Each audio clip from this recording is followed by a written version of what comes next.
My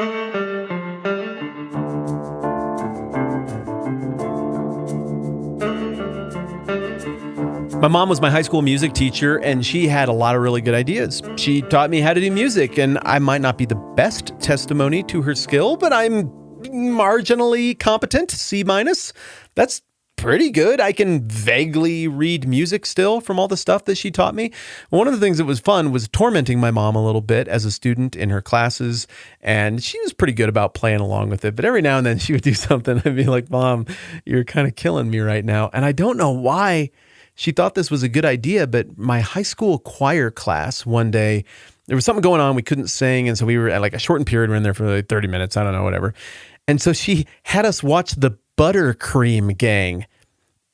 We are in high school.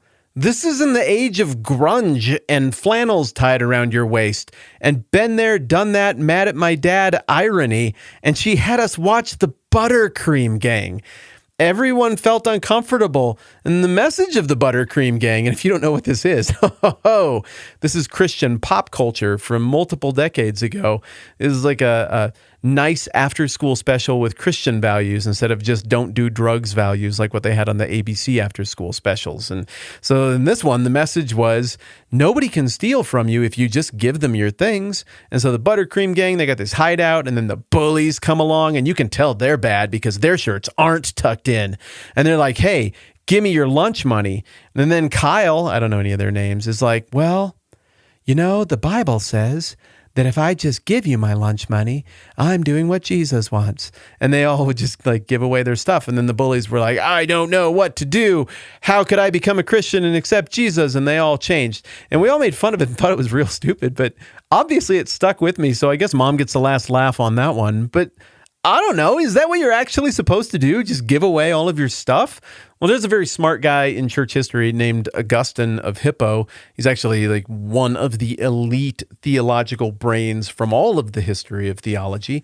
And he suggested, no, Jesus' words here aren't saying that necessarily you give to everyone whatever they might request, because certainly we can think of examples of people requesting things that would be directly antithetical to the values of the kingdom, directly antithetical to the values of justice and mercy, commanded by Jesus. You can't do that. And also, Augustine gives an allowance for saying there's certain things that if you give to somebody, you do what they want, you're actually hurting them badly. Like, what if somebody wants you to kill them? You can't give them that. Or double kill them in keeping with the principle of going the extra mile. So clearly, some level of interpretive thought has to go into this thing. And if that's the case, well, then why did Jesus say any of this stuff at all? And again, here's the passage we're talking about. It goes like this. Matthew chapter 5, starting in verse 38. You've heard that it was said, eye for eye and tooth for tooth. But I tell you, don't resist an evil person. If anyone slaps you on the right cheek, turn to them the other cheek also. If anyone wants to sue you and take your shirt, hand over your coat as well. If anyone forces you to go a mile, go with them 2 miles. Give to the one who asks you, and don't turn away from the one who wants to borrow from you. If you've been paying attention to this program for any length of time, you've realized that there is always a likewise, and there's always a list. And in this particular list, there are 2 things. I think Jesus is doing 2 things here.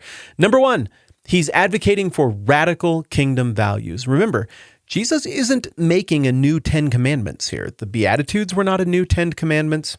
These you've heard it said long ago, but I tell you statements are not a new 10 commandments. They are something different that is going to be thing number 2, and we'll get to that in just a minute. They are on the simplest and most obvious level kingdom values. And kingdom values are hard because remember, the kingdom is an upside-down kingdom. That's how he introduces everything in Matthew chapter 5. He walks up in front of his disciples, a bunch of other people gather around, and he goes on to say a bunch of backwards things. Blessed are the poor in spirit. What? And blessed are the rich in spirit. Blessed are those who mourn. Isn't it more blessed to be happy? Blessed are the meek. Isn't it more blessed to be powerful and run over people and get the things you want?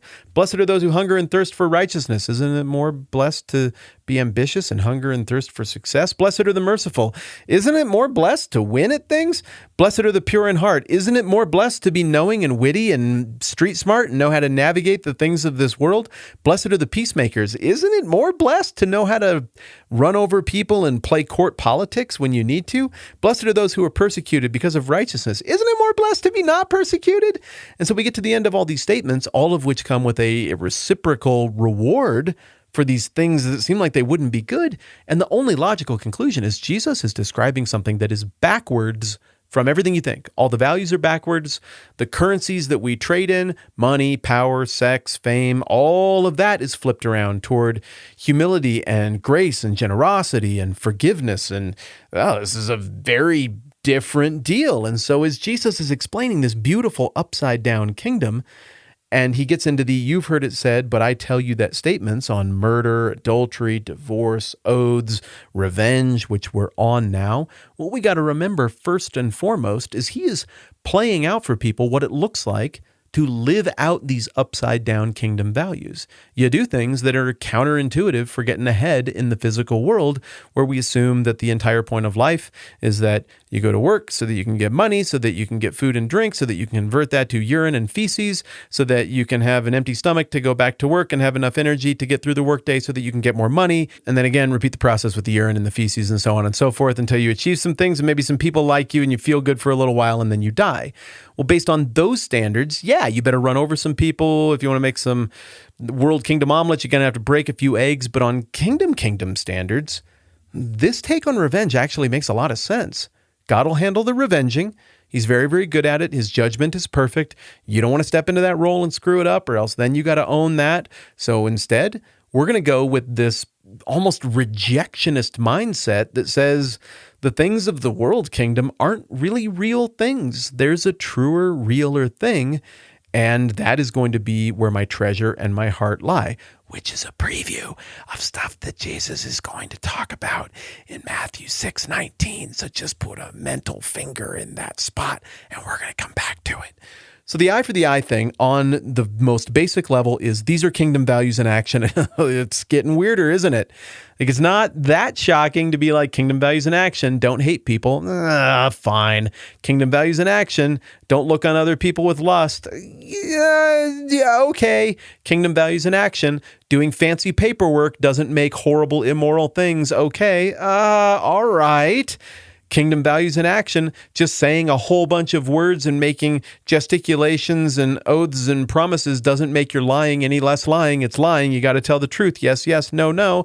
Okay. Do you see how each one of these is cutting deeper and deeper into things that people would have compartmentalized apart from their religion, apart from their belief in God? And the further he gets into this, the more challenging it is to actually do it. And here's the number two. I told you there was a number two because there's always a number two. And the number two is that this is the fulfillment of the law. Remember that stuff? Matthew 5:17 didn't come to abolish the law and the prophets, but to fulfill them. Well, that's what it looks like here. The fulfillment of the law on this one is that it's not just don't excessively revenge. It's don't revenge, even if it's legally mandated. You don't have to take it. You're not obligated to accept that retribution, so don't. Anybody coming out of Matthew 5:17, 18, on through the end of that little chunk who's thinking, well, I'm pretty righteous and pretty good because I've never murdered anyone. Now they've had that shot down. Yeah, but you've hated, and murder is hate and hate is murder, at least in the moral standards of a perfect God. Well, I've never committed adultery. You've lusted.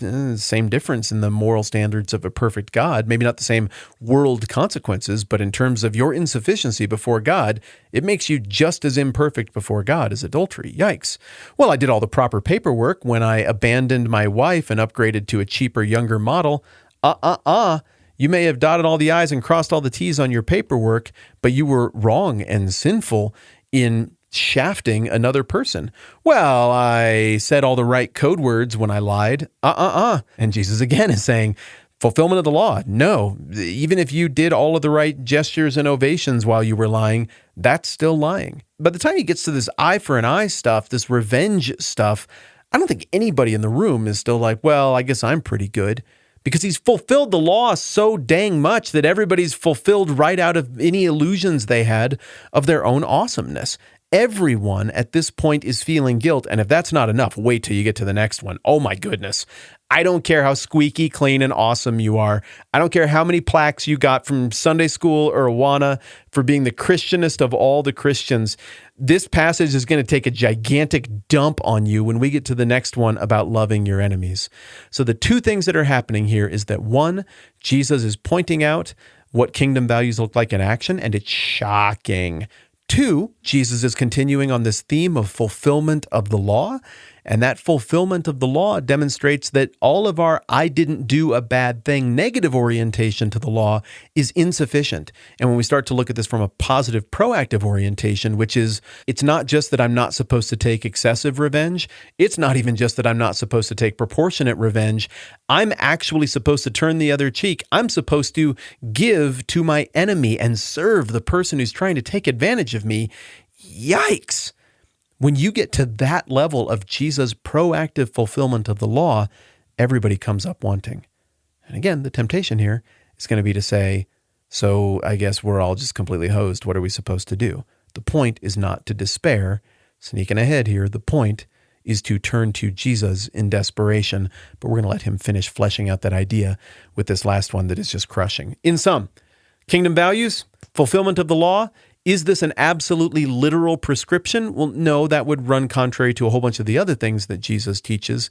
It's rather a statement about the radical rejection of the idea of feeling entitled to revenge and retribution, and rather the kingdom citizen thinks of opportunities for revenge in a new light, and that is that anytime I'm entitled to revenge, I have the opportunity to serve my enemy and to put kingdom values on display for the glory of God, for the benefit of my own soul, and for the benefit of my enemy. Next time around, we get into the really tough ones. So I don't know if you do like push-ups or sit-ups, or if you drink milk, or if you get a good night's sleep, but you just might want to do that in advance because the next one's going to hurt a little bit. And I'm looking forward to it. We'll hurt together. I know it's weird right now, and I know a bunch of you are still supporting this podcast, which is a complete game changer for me and my family. No hard feelings if you can't right now. I totally understand.